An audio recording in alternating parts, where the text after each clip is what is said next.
And being there amongst so many of like your peers, comrades, people who, look like you, who have shared experiences, all those shared realities, it's just, I don't want to say it's a weight off your shoulders, but there's a lightness in the air, which kind of allows you to perform better,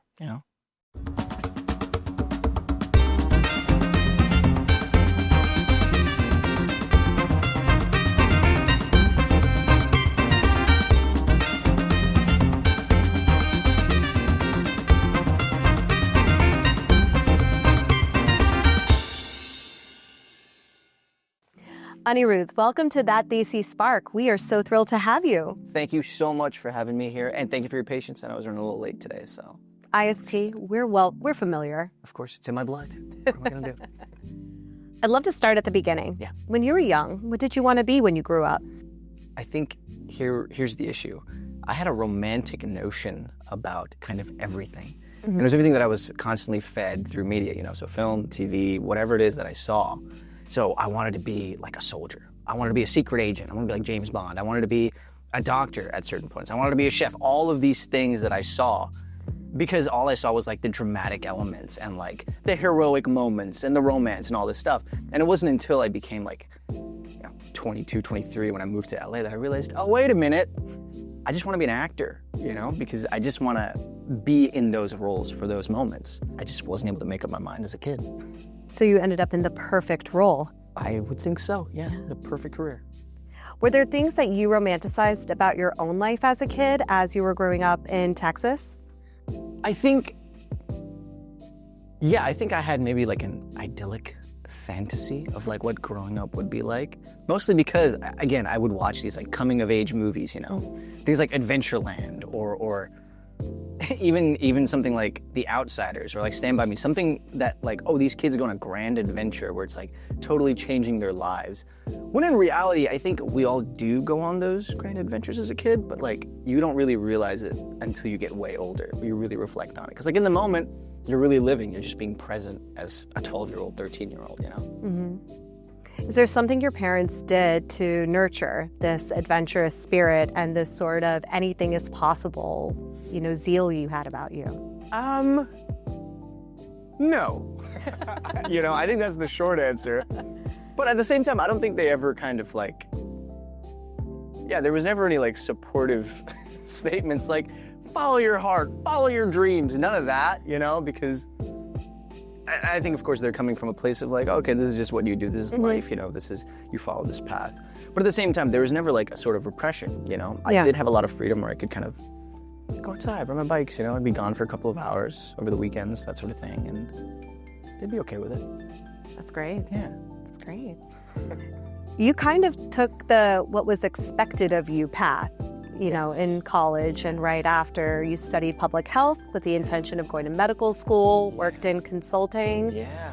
Tell me about the time you realized this is not for me. I'll give a little context to it. So I kind of did, there's also kind of like another part of the answer to the previous question that you had. I did like ROTC growing up too, so that was like another aspect. So even going into college, there's a part of me where I'm like, oh, maybe I am gonna do this whole military thing. I think that'll be a really cool avenue for me to explore, and then I can do medicine. So these kind of like lofty ideals, again, romanticized notions, clearly none of which panned out, When I did get to college, I wasn't super rebellious or anything, I wasn't, again, like, I wasn't like, I'm gonna follow my heart, mom and dad. It was just kind of like, okay, this is kind of what's expected. I'm gonna do that. And so I went through the whole process. I pre-med, all of that. I worked in a lab for a couple of years. It was grueling, I guess is the right word for it. When it came time to graduate, the reason why I went and did kind of like a 9-to-5 is because I'd never experienced that before. It was like what my parents were doing, and I'm like, oh, okay, maybe this is also what a potential career path. Let me go try this thing out. And I kind of wanted to get away from Austin, so I just applied to a job in DC, got through all the rounds of interviews. They accepted me. I'm like, okay, great, I'll do this thing. But when I got there, I realized I hated it. It was like the most soul-crushing, like from the moment I woke up, I would just be like, I really don't want to go in. And it was like cold in DC too. I'd wake up and like the pipes were frozen. I'd be calling my roommate like, dude, there's no hot water. What am I supposed to do, right? There's just a myriad of reasons where I'm like, okay, all of this is just kind of like, the universe telling me this is not for you. So at that point, La La Land had actually just come out. Oh. And my wife, she was visiting and we went to go watch it in DC. And after I watched that, call it cheesy, whatever, but I was just like so inspired by it. And there was like a reality to it too, which is like very sad. And I'm like, but that's fine. I like that this is kind of presenting to me kind of on a platter this potential future for me. And so after that, it was like maybe like a couple weeks later, I decided, okay, you know what, I'm gonna quit. It was like January 17th, 2017. What a great time to get out of I know. And also Donald Trump had just come into power. So I'm like, okay, this is probably, everything is kind of just signaling me to get out of here, right? So at that point I moved and I kind of never looked back. And when I got to LA, my initial plan was, okay, I'm gonna study for the MCAT and retake it, get a better score, and hopefully I can go to like UCLA medical school. I think that'll make my parents proud, it'll make me happy, UCLA is a cool school, everything will be fine. But when I got there, I was like, okay, well, this is the place to also, if I want to get into acting at all, maybe this is the way to like kind of do it. Just maybe dip my toes into it. And so my wife, she really pushed me. She really helped me like craft everything, headshots, reels, all that stuff. And I'm like, oh yeah, this is great. Now I can really do it. And then I just started like self-submitting. Eventually an agent signed me for commercials and I just like kept going on these auditions. And it started to kind of pay off and I started to get some recognition. And it was like a couple months later where I was just like, okay, you know what? I'm not doing this medical thing anymore. So I closed my textbooks, told my parents, and yeah, they were upset for sure. They were like, very much like, what? Like, what are you talking about? Like, where's this coming from kind of thing. Yeah. There was a lot of like speechlessness Yeah. in the conversations, but they kind of, came around to it. And like, there wasn't anything that they could, I guess, physically do because I was so far away, which was kind of nice. But my dad was just kind of like, don't half-ass it. If you're gonna go for it, just do it. So maybe, yeah, as an adult, they finally kind of told me to, in their own way, to like follow my dreams. Yeah. As only a Desi parent can with Literally. me say, Yes. go full ass it. Not an I love you, not an I support you, but don't half-ass it. Don't mess it up. I mean, that plus like a plate of fruit is like exactly how we're told we're loved. Salt and sweet, yeah. You started your acting career kind of at the same time you also started producing. Yes. Co-founded Black Velvet Films with your wife in the early 2020s. Yeah. Talk to me about that. Yeah, I think producing just kind of came out of necessity, especially in those early days when you're acting. It's kind of like you don't really know what you're doing, especially, I think is the best way to say it. You're kind of just like sending in these tapes, doing whatever, and you hope something will bite. So the producing angle really came from a thing of, okay, let's just make our own projects, because that's kind of the only way, it's like a chicken and egg situation. If you don't get the opportunity, how are you gonna like further yourself? So you gotta make it yourself. So we kind of started doing that. Industrials, commercials, music videos, all that sort of stuff, and then we transitioned into short films, almost episodic work, and eventually we did make a feature, which is awesome. My wife was directing, she would like write some of the projects as well, and then I'd kind of be the producer and sometimes the talent attached. So yeah, it just kind of was born out of necessity. One of those films is Cerebrum, which you produced and acted in during a pandemic. Yeah. Talk to me about that. It was, if you have any aspirations, this is for anyone who's listening, watching, if you have any aspirations to act and produce, or even act, direct, if you want to like do both at the same time, do whatever you can to not do that. Just because, I only say that, like you can do it if you have the budget for it, if you have enough time, if you're really like locked in and there's a huge support system. For us, we were kind of on a shoestring budget, I was like kind of the lead producer on it. It was just so difficult to kind of wear these two separate hats. It turned out great. I think my performance was solid, and I was still able to do it. But like when I say it aged me, I kid you not. There's like moments I'm just waking up in the middle of the night to a phone call, have to put out a fire, running on like 3 hours of sleep, and we have to shoot in like 2 hours. It was just like madness. But it was just like the most invaluable experience, I want to say. And even though I say don't do it, unfortunately, that's kind of the only way you can kind of test yourself and really push forward. Like if you want to make those opportunities, if you want those opportunities to come to you, you have to make that opportunity happen in the first place. If that makes sense. Makes a lot of sense. And I'd say it prepared you really well for what came next, which are booking 3 big shows. Yeah. Never Have I Ever, 911, and Big Sky. Yes. And all in relatively quick succession as well. Yeah. When it rains, it pours, they say. And it definitely prepared me for the stress of it all, I guess is one way I can think about it, or the pressure, I guess. All of those, so I booked 911 first, and that was just kind of like a one-off thing. Initially, I was like, okay, they just brought me in for an episode, and I thought that was it. But then the next couple months, they like kind of kept bringing me back. And then eventually it blew up into this like major character. And I was really like a Hollywood story, you know? And in the midst of all of that happening is when I booked Never Have I Ever. And initially when I booked that, I was still shooting 911 at the time. And so I like come home from like shooting, I was super tired. I'm like, okay, I got this tape, got to do this. I wasn't really thinking too much about it, which might be the best way to approach a lot of these things, you know, just kind of trusting yourself. And then I submitted it, and then the next morning I had to go back to work. And then like I found out that I had booked it like a week later. And it wasn't like until the week before we started shooting that how big the show was like really kind of dawned on me, and like kind of the responsibility of it. But it was great. It's a great experience. And same thing with Big Sky. It was another one of those things where I had submitted a tape, and then I was like going on vacation or something like that. And I found out like mid-vacation, they're like, oh, hey, yeah, we would like you to come back next week. And I'm like, okay, yeah, let's do it. This is great. So I came back, I spent some time in New Mexico, and it was awesome. That's great. I'm sorry if that didn't answer your question. That actually, it sets me up nicely because I want to go back to Never Have I Ever. Okay, great. Because so often South Asians have been typically typecast into some very stereotypical roles. Yeah. Taxi driver, the convenience store worker, or the doctor and engineer. Rarely are we cast as the thirst trap or the love interest. When you look back on that, now that you've had some time to reflect on your time on that show, what did it mean for you to kind of be a first to be cast in that kind of role? I mean, it's, you know, the legacy of it, I guess is the term I could use, isn't lost on me for sure. I think when you're filming it, when you're doing it, you kind of do the best you can, you know, to like kind of portray a realistic, a human being of a character. But afterwards, when I started getting DMs from a lot of people who were like, oh my God, you know, to see someone like that on my screen, it really inspired me. And like so many young kids are like messaging me being like, hey, can you, I would love any sort of advice that you can give me, because I just love that performance. I kind of love what it meant. And it really kind of, there's one guy who messaged me saying like, oh, it's inspired me to kind of like talk to my parents about pursuing theater as a thing. And I'm like, man, that means a lot.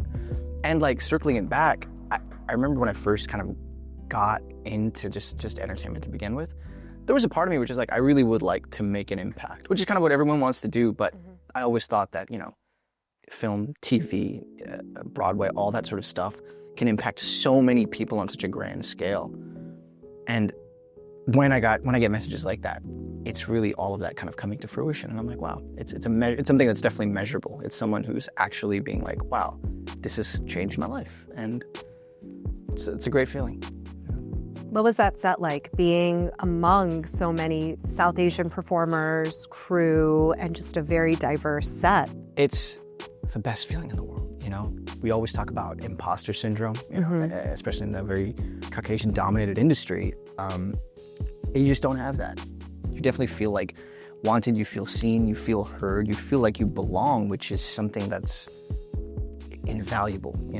There's nothing that you can do that can kind of give you that. You can buff yourself up to give you confidence, all that, but like there's always an air of that where you're generally like the only brown person on a set. And being there amongst so many of like your peers, comrades, people who, look like you, who have shared experiences, all those shared realities, it's just, I don't want to say it's a weight off your shoulders, but there's a lightness in the air, which kind of allows you to perform better, Do you have a special memory from being on set? Yeah, I mean, I would say one of the main things of Never Have I Ever is that I got to meet Sendil Ramamurthy, who as a kid, that was like one of my heroes, because he was on a show called Heroes. And you were talking about how being, someone who isn't typically cast, who isn't like typecast as like those typical South Asian roles. He did play like a doctor on the show, but he had a superpower that was like super strength. And so it was such like it was my first it was the first time that I had seen a person who looked like me, who wasn't just like a nerd. He was straight up, like throwing cars at people, like beating people off. He was getting the girl, all of these things, which I was like, this is a first for Hollywood. And so getting to meet him and just hanging out with him, talking to him was like really a full circle moment. Is there anything you learned from Mindy as a producer that you're going to take with you moving forward? I really want to say, from a production standpoint, seeing all the different directors that were hired, it's very kind of like, there's so many people of color, first off, and women, which is phenomenal, especially when these are the types of stories that you're trying to tell. And there was a very much of an intentionality of who she was hiring for which episode, I felt, which they were like especially suited for that, just based off their past work, the types of works that they had written generally. And I think that's a very, very kind of, when you're show running for TV especially, I think that's a really cool, not just a cool, but like a vital thing to do, instead of kind of willy-nilly being like, I'm just gonna hire my friends, I think it lends to quality and ultimately creativity. I'd like to talk about 911, which is an incredible show. Thanks. You play a firefighter and a first responder, and if I'm correct, the first South Asian to be cast in that type of role in a major production. Yeah, I believe so. I remember when I first got cast, I was trying to find, has anyone else, any South Asian person played a firefighter? And I couldn't find one. It's amazing. Yeah. What does building on that representation of being kind of the first to step into a character that hasn't been represented by someone like us before, how did you approach that? I think I tried to, there's a level of it, because this is a show that is primarily about first responders, and Ravi he's a firefighter first and not an Indian firefighter. Mm-hmm. I tried to make it so that like kind of, there's no pretense for his race even being having to be a part of the conversation, that he belongs regardless of what, where he comes from, what his origin is. And I want to say the environment that like the crew and the cast and the showrunner has fostered on the set is really kind of inclusive of that. And that's kind of a blessing, because you always hear, I don't want to say horror stories, but just like really negative situations where you really feel like you've become othered. And this is one show where it's just been like such a massive, 9 seasons, so it's such a happy, massive family that's just kind of like always ready to support. Something I really love about the show is how it showcases vulnerability among men as a strength and not as a weakness. And that's something I really saw your character shine through in Prawl in Cell Block 911, which was an incredible episode. Talk to me how you approached doing some really dangerous appearing kind of stunt work or performance and traversing through a prison among inmates when you're supposed to pretend to be an inmate, and then the sort of emotional collapse after everything had happened. Yeah, it's one of those things where it's like, within the context of the character, I think it's so important. That episode specifically is so important because the character initially, he's just a probie and he's very unsure of himself, and he's constantly kind of, not second guessing, but just, he's the youngest member of the crew, and he's just kind of like, there is a sense of him, whether I belong or not because of, where he's from or anything like that, but just like confidence in his own skills. And that was the first episode where I really remember where that level of growth, he like evolved, in a sense. And he kind of put himself out there. And the fact that he did that, I think I kind of took it upon myself as like a personal sense of growth, of like, I've come this far in my career now. And I think I was just able to channel that and go with that. And that really helped kind of craft the reality of the moment. It also helps that we shot in an actual prison with like, and the guys who we hired to like play the prisoners, very scary. It was great, they did a great job. So that really helped. The show has some of the most insane situations and improbable situations I've ever seen. If you were to write a future episode and create an improbable scenario, do you know what you would create? So I've thought a lot about this. They did this earlier on, before I got on the show, but I'd love to do like an earthquake episode. Because in California, I feel like there's gonna be massive earthquakes, you know what I mean? And that just kind of sets the stage for all sorts of like destruction and just like buildings collapsing, you know? I would love to do some like skyscraper work. We're gonna like jump from like building to building. I think that'd be really cool. All right, Spider-Man. It's out, you know. Robbie's got skills. What can I say? You're making a jump from TV to film with Better Life. Yes. New dark comedy that really explores ambition and family and the American dream from a very Asian American experience. Yes. What drew you to that project? Like you're talking about, it really spoke to me, you know? The kind of the through line of the project is about an immigrant father who, for lack of a better word, is trying to vicariously live through his daughter. He had tasted the American dream at one point. It kind of got away from him. And now he sees his daughter who isn't as successful as he'd like to be, but is successful in her own right, and just constantly kind of wants to push her. And that narrative is something that, you know, I feel like I've experienced at some level. Most of my friends have experienced. I'm sure you've experienced that at some point as well. And especially being an immigrant, it spoke to me, and especially the character that I played was someone who's championed as like, kind of like the pinnacle of the community. What every auntie, what every uncle is like, oh my God, why aren't you more like Kevin? Why aren't you more like Kevin? And that, I was like, I feel like I've been there at some point, and I've been on the other side of that. And so getting the chance to kind of revisit that again, I was like, this is cool. And I really resonated with the message of the whole movie. What was it like being on another very Asian set, both in terms of cast and crew? Yeah, I was talking to our director, Jessica, about that. I think it's awesome, you know? And because it had been a while since I filmed 911, I had lost what that sensation was like. And so to be there and like really work on something that was profound and also resonated so much with me within my own life, I mean, it was awesome. That lightness that I was talking about and that kind of weight lifted off, it was like definitely there. And there was a lot of like South Asian people on set as well. And so like to see that, I rarely get to see a brown person on set. It was awesome. And I'm glad like we stay working and like, you know, doing all of that. And we got to shoot in San Gabriel, which is like a majority like Asian area in Los Angeles. And so to be around that too, it was like, we're like uplifting small business and everything. So like overall, the full spectrum of the project was great. You've worked with some incredible directors and producers. What have you learned from them that you're bringing into your own production style?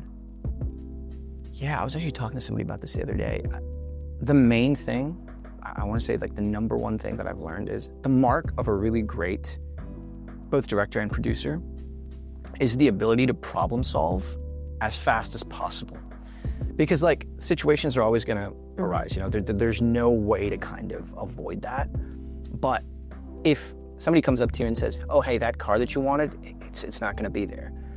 I've seen a lot of directors and a lot of producers just kind of go, and like kind of stall, and which slows everything down. But if you can be like, okay, what about this one? And if they're like, okay, that's not gonna work, okay, what about this one? If they can like move fast and stay within like what their creative vision was, that's gonna be like, that's like 1000% better than trying to find or being thrown off by not having the perfect situation that you had in your head. It's a very important life skill in general, Yeah, life skill, really, it's a life skill. You have accomplished a lot so far, and yet so much more to go. Yeah. I read somewhere that you're a big Star Wars fan. I do like Star Wars. I do like sci-fi in general. Yeah. What would your dream Star Wars character be? Ooh. I was not prepared for this. It would be a Jedi, for sure, 100%.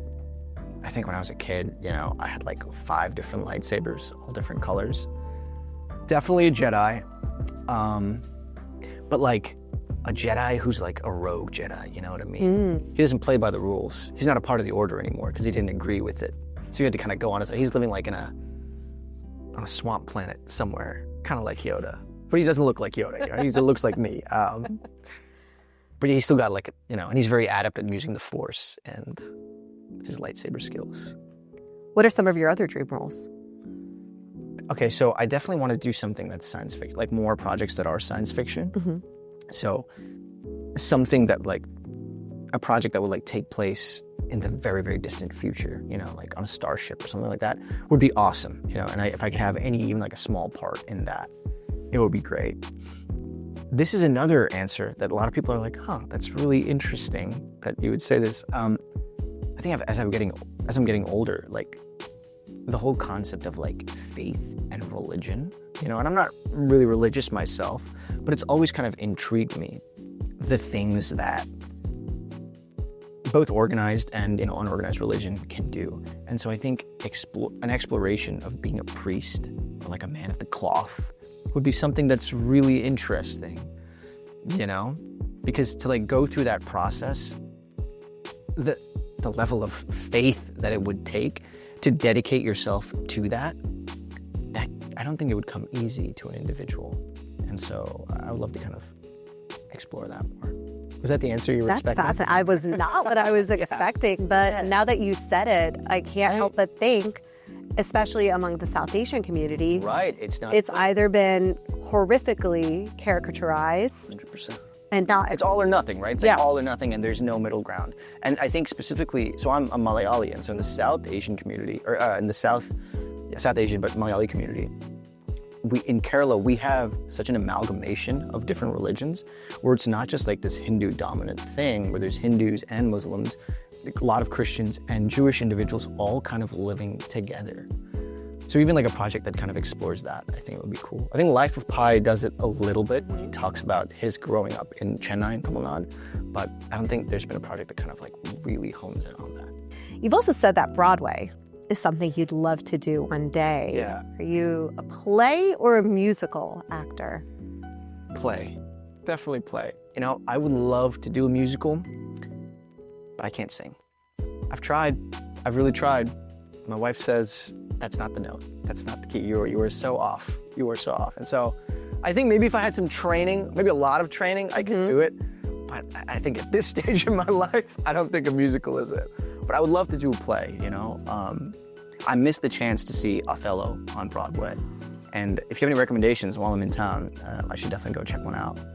But yeah, and I've had a couple of opportunities to do some off-Broadway stuff in the past. It just hasn't worked out, but hopefully in the future.